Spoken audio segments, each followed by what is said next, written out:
আচ্ছা, কখনো কি মনে হয়েছে যে আমার আল্লাহ মনে হয় আমার দোয়া শুনছেন না?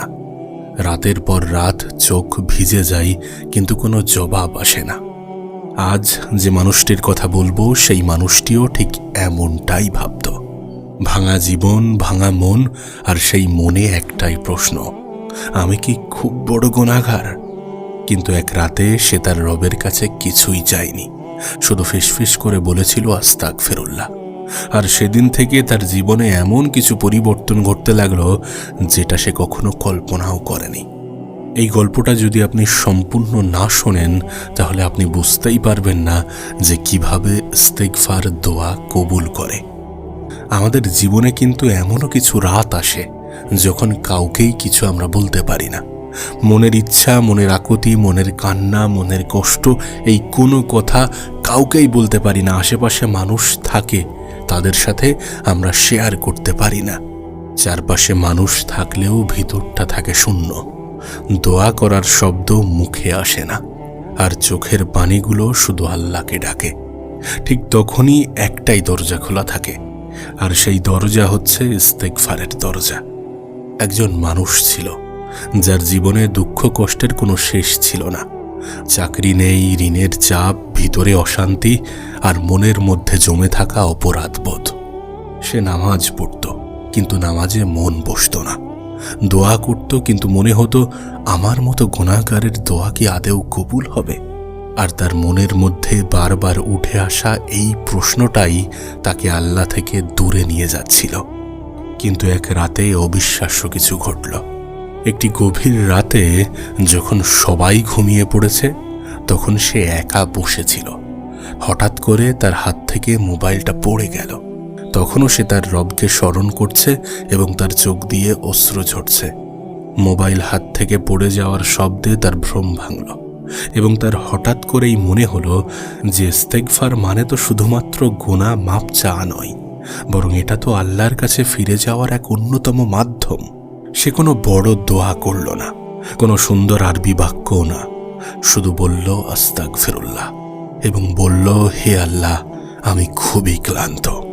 এরপর থেকে সে যখনই সময় পেত তখনই ইস্তেগফার পড়ত। হাঁটতে হাঁটতে, বসে থেকে, বাসে যেতে যেতে, কোথাও যেতে যেতে, যখনই সময় পেত। কিন্তু সে কোনো হিসাব করেনি।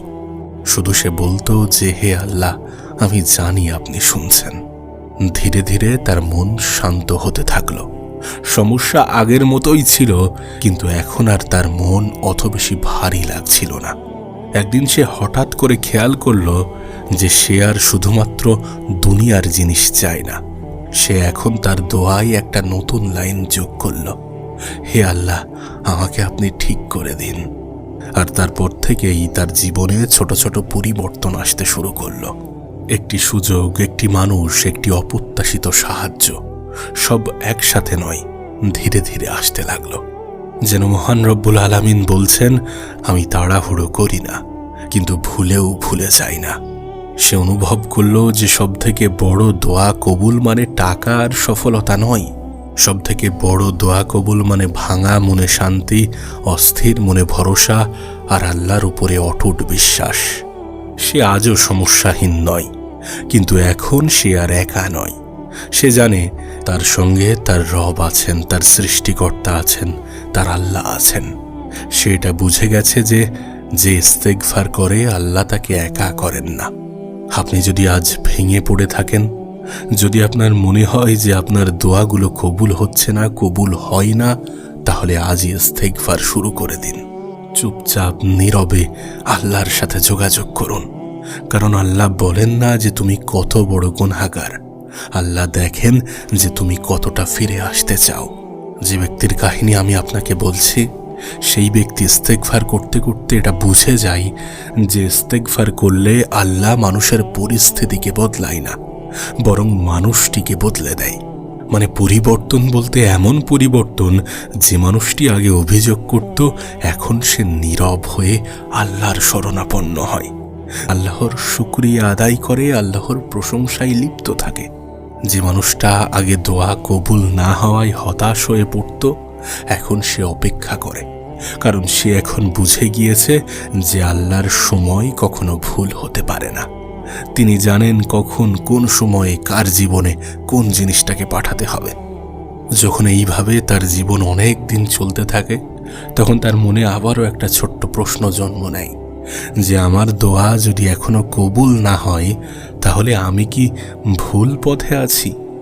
এরপর হঠাৎ করেই তার মনে হলো যে অনেক দোয়া আছে যেগুলো আল্লাহ পাক সঙ্গে সঙ্গে কবুল করেন না। সেগুলোর সাথে একটা শিক্ষা জড়িয়ে থাকে। আল্লাহ কখনো কখনো দোয়া বিলম্ব করেন, কারণ মানুষ যাতে ধৈর্য ধরা শিখতে পারে। কখনো কখনো ইচ্ছাকৃত দোয়া কবুল করেন না, যাতে মানুষ ক্ষতি থেকে বাঁচতে পারে। আবার কখনো কখনো দোয়াগুলোকে জমা রাখেন কিয়ামতের দিনের জন্য। যখন সে এমন উপলব্ধি করল, এই উপলব্ধিটাই তার মনটাকে পুরো শান্ত করে দিল। একদিন রাতে সে চোখে পানি নিয়ে সে আল্লাহর সামনে আবার বসল। সে ঘর বন্ধ করে একা আল্লাহর সামনে আবার বসল এবং আল্লাহকে বলল, হে আল্লাহ, আমি জানি আপনি আমার চেয়েও আমাকে ভালো জানেন। এটা বলার পরে তার চোখের পানি আর থামল না। এই কান্না কোনো দুর্বলতা নয়, বরং এই কান্না আত্মসমর্পণের। আর আত্মসমর্পণই তো ঈমানের সবথেকে সুন্দরতম রূপ। এর কিছুদিন পরে অদৃশ্যভাবে তার জীবনের কিছু দরজা খুলে যায়। কিছুদিন পরে সে লক্ষ্য করল তার জীবনে এমন কিছু ঘটছে যেগুলো সে কখনোই দোয়াতে চায়নি, রবের কাছে চায়নি। সে দেখল যে মানুষগুলো তাকে অবহেলা করত তারাই এখন তাকে সম্মান দিচ্ছে। সে দেখল যে দরজাগুলো বন্ধ ছিল সেই দরজাগুলো সব একে একে খুলে যাচ্ছে। তখন সে বুঝল যে যখন কোনো একজন মানুষ আল্লাহর দিকে এক কদম যায়, তখন আল্লাহ পাক তার দিকে 10 কদম এগিয়ে আসেন। সত্যি বলতে সবথেকে বড় পরিবর্তন তো তার ভিতরে ঘটেছিল। সে আর এখন নিজেকে ছোট মনে করত না, তুচ্ছ মনে করত না। তার এখন মনে হতো যে যার রব আল্লাহ, সে কখনোই তুচ্ছ হতে পারে না, তার জীবন কখনো মূল্যহীন হতে পারে না। সে এখন দোয়া করে শান্ত মনে, ইস্তেগফার করে বিশ্বাস নিয়ে, আর বিপদের সময় বলে হসবি আল্লাহু লা ইলাহা ইল্লাহু। আপনি যে এই কথাগুলো শুনছেন, হয়তোবা আপনার জীবনেও কখনো না কখনো এমন সময় এসেছে যখন আপনার মনে হয়েছে যে সব কিছু থেমে গেছে। একটা কথা মনে রাখবেন, ইস্তেগফার মানে শুধুমাত্র অতীত মুছে ফেলা নয়। ইস্তেগফার মানে হচ্ছে ভবিষ্যৎকে সুন্দর করা। আজ থেকেই শুরু করুন। ভুল হিসাব করবেন না, সংখ্যা নিয়ে ভাববেন না, শুধুমাত্র বলুন আস্তাগফিরুল্লাহ। যখন ইস্তেগফার আপনার অভ্যাসে পরিণত হবে, তখন এটা আলাদাভাবে করার কোনো প্রয়োজন পড়বে না। এটা হয়ে যাবে আপনার শ্বাসের মতো। ভুল হলে ইস্তেগফার, ভয় পেলে ইস্তেগফার, খুশি হলেও ইস্তেগফার। সত্যি বলতে ইস্তেগফার মানে শুধুমাত্র গুনাহের জন্য ক্ষমা চাওয়া নয়, বরং নিজের সীমাবদ্ধতাকে স্বীকার করা। আর যে মানুষ নিজের সীমা মানে, আল্লাহ পাক কখনোই তাকে একা ছেড়ে দেন না। যে মানুষটির গল্প আপনাকে শোনাচ্ছিলাম, তার জীবনে অনেক দিন পরে আবারও একটি কঠিন সময় এলো। এবারের কষ্টটা ছিল একটু অন্যরকম। বাইরে থেকে কেউ কিছু অনুভব করতে পারছিল না, কিন্তু ভিতরে ভিতরে সে অনেক বেশি কষ্ট পাচ্ছিল, অনেক বেশি ভেঙে যাচ্ছিল। কিন্তু এখন সে তো রবের উপরে অভিযোগ করা ছেড়ে দিয়েছে। আগের মতো সে আর অভিযোগ করেনি। সে বলল না যে হে আল্লাহ, কেন আমার সাথে এমন। সে শুধুমাত্র বলল, হে আল্লাহ, আপনি জানেন আমি দুর্বল। এই ছোট্ট কথাটাই ছিল তার দোয়া। যখন তার আল্লাহর সাথে একটা খুব সুন্দর সম্পর্ক স্থাপন হলো, তখন সে অনুভব করল যে আল্লাহ পাক সমস্ত কষ্ট সরিয়ে নেন না, কিন্তু কষ্টের ভার হালকা করে দেন। আগে দুঃখ আসলে সে ভেঙে পড়ত, এখন দুঃখ আসলে সে সেজদায় পড়ে। কারণ সে এটা বুঝে গেছিল যে সেজদায় মাথা রাখে সে কখনোই নত হয় না। এরপর একদিন সে অনুভব করল যে তার জীবন পুরোপুরি বদলে যায়নি, কিন্তু সে অনেকটাই বদলে গেছে। যে সকল জিনিস, যে সকল বিষয়গুলো তার মনের অশান্তির কারণ ছিল, তার মনকে অস্থির করে তুলত, সেগুলো এখন আর তাকে কাঁপায় না। সে বুঝল অনেক সময় আল্লাহ দোয়া কবুল করেন এইভাবেই, মানুষের পরিস্থিতি বদলে না দিয়ে বরং মানুষটিকেই বদলে দিয়ে। আর অন্তর বদলে গেলে দুনিয়ার বোঝাগুলো আর বোঝা থাকে না। সে প্রায়ই কোরআনের সেই আয়াত মনে করত যেখানে আল্লাহ পাক বলেন যে যারা ইস্তেগফার করে আল্লাহ পাক তাদের জন্য আকাশ থেকে রহমত বর্ষণ করেন। সে অনুভব করত যে হয়তো এই রহমত বৃষ্টি হয়ে মাটিতে নামছে না, কিন্তু শান্তি হয়ে নামছে তার অন্তরে, তার হৃদয়ে। আর এই শান্তিই ছিল তার জীবনের সবথেকে বড় প্রাপ্তি। আপনারও হয়তোবা মনে হতে পারে যে আমি তো ইস্তেগফার করছি বা করি, কিছুই তো মনে হচ্ছে না, কিছুই তো পাল্টাচ্ছে না। একটা কথা মনে রাখবেন, বীজ বপন করার সঙ্গে সঙ্গে কিন্তু ফল আসে না। আগে শিকড় শক্ত হয়, তারপর গাছ বড় হয়, তারপরে ফল আসে। ইস্তেগফার হলো সেই শিকড়। ওই ব্যক্তি যখন আল্লাহর উপরে পুরো ভরসা করতে শুরু করলো, সে কিন্তু জানে না যে তার দোয়া কবুল হবে কি হবে না, কিন্তু সে আল্লাহর উপরে ভরসা করলো। সে অনুভব করলো যে দোয়া কবুল হবে কি হবে না সেই চিন্তা তার নয়, তার কাজ শুধু ডেকে যাওয়া, আল্লাহর কাজ দেয়া। আর যে ব্যক্তি আল্লাহ পাকের উপরে ভরসা করেন, আল্লাহ পাক তার জন্য যথেষ্ট হয়ে যান। এই ব্যক্তির মধ্যে সবথেকে বড় পরিবর্তন কিসের জানেন? আগে সে বিশ্বাস কম করত কিন্তু অনেক বেশি চাইত। এখন তার মধ্যে সবথেকে বড় পরিবর্তন হচ্ছে, এখন সে কম চাই কিন্তু অনেক বেশি বিশ্বাস করে। আগে সে বলতো যে হে আল্লাহ আমাকে এটা দিন, আমার সেটা দিন, কিন্তু এখন সে বলে হে আল্লাহ আপনার যা মনে হয় আপনি সেটা দিন। এই পরিবর্তন ছোট মনে হলেও এটাই ছিল তার জীবনের সবথেকে বড় মোড়। অনেক রাত এমন গেছে যেখানে সে কোনো উত্তর পায়নি, কিন্তু সে শিখে গেছে যে আল্লাহ পাকের নীরবতাও একটা উত্তর। যদি আল্লাহ পাক এখনো কিছু না দেন, তার মানে সে প্রস্তুত হচ্ছে। আর যদি আল্লাহ পাক কোনো কিছু কেড়ে নেন, তার মানে আল্লাহ পাক বড় কিছুর জায়গা বানাচ্ছেন। আর এই বিশ্বাসই তাকে ভাঙতে দেয়নি। একটা সময় ছিল যখন সে নিজেকে খুব তুচ্ছ ভাবত, ভুলগুলো তাকে তাড়া করত, সে নিজেকে অনেক বেশি ছোট অনুভব করত, ছোট মনে করত। কিন্তু ইস্তেগফার তাকে শিখিয়েছে যে আল্লাহ পাক ক্ষমা করলে মানুষের আর নিজেকে শাস্তি দেওয়ার কোনো অধিকার থাকে না। এখন সে মাথা উঁচু করে হাঁটতে শিখল, না কোনো অহংকার নিয়ে নয়, বরং কৃতজ্ঞতা নিয়ে। সে ধাপে ধাপে অনুভব করল যে কিছু কষ্ট না এলে মানুষ কখনোই আল্লাহ পাকের দিকে ফেরে না। যে ব্যথা তাকে নামাজে দাঁড় করিয়েছে, যে কষ্ট তাকে ইস্তেগফারে অভ্যস্ত করেছে, সেগুলো আসলে কোনো শাস্তি ছিল না, সেগুলো ছিল ডাক। এই ব্যক্তির দোয়া কবুলের সবথেকে সুন্দরতম মুহূর্ত কেমন ছিল জানেন?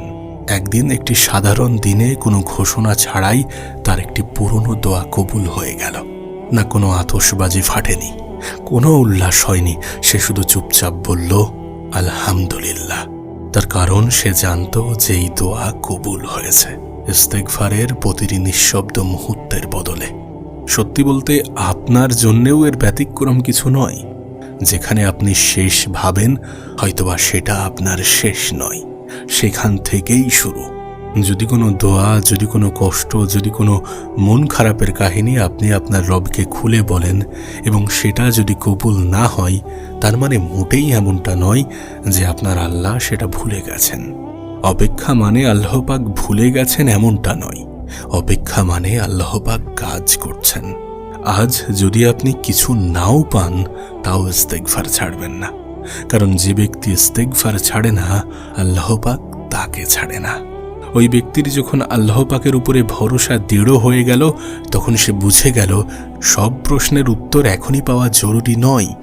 আগে সে তার ভবিষ্যৎ নিয়ে অনেক বেশি ভয় পেত, এখন তার ভবিষ্যতের কথা মাথায় এলে সে বলে আল্লাহ পাক আছেন, এবং এটা তার মনের মধ্যে যে ঝড় সেটাকে থামিয়ে দিত।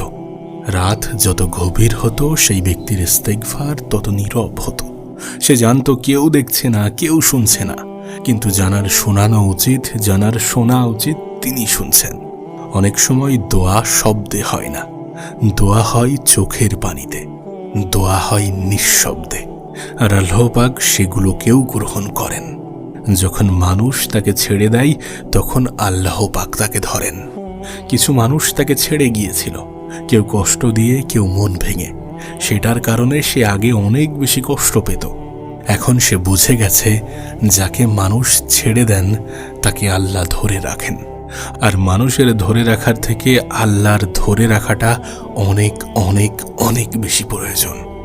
বিশ্বাস করুন, এতক্ষণ পর্যন্ত যে গল্প আপনাকে শুনিয়েছি, এই গল্প আর আমার আপনার জীবনের গল্প কিন্তু এর কোনো ব্যতিক্রম নেই, এর কোনো ব্যতিক্রম নয়। আপনি আপনার নিজের জীবনের সাথেও এটাকে রিলেট করবেন, অনেক সহজে, অনেক সুন্দরভাবে কল্পনা করবেন। এবং যে ব্যক্তির গল্প আপনাকে শোনালাম, সেই ব্যক্তির সেই পন্থা, সেই পদ্ধতি, সেই বিশ্বাসগুলোকে কাজে লাগিয়ে দেখুন, আপনার জীবনেও এমন কিছু পরিবর্তন আসবে যেটা আপনি কখনোই কল্পনা করতে পারবেন না। শুধু ইস্তেগফার ছাড়বেন না, কারণ যে ব্যক্তি ইস্তেগফার ছাড়ে না তাকে আল্লাহ ছাড়েন না।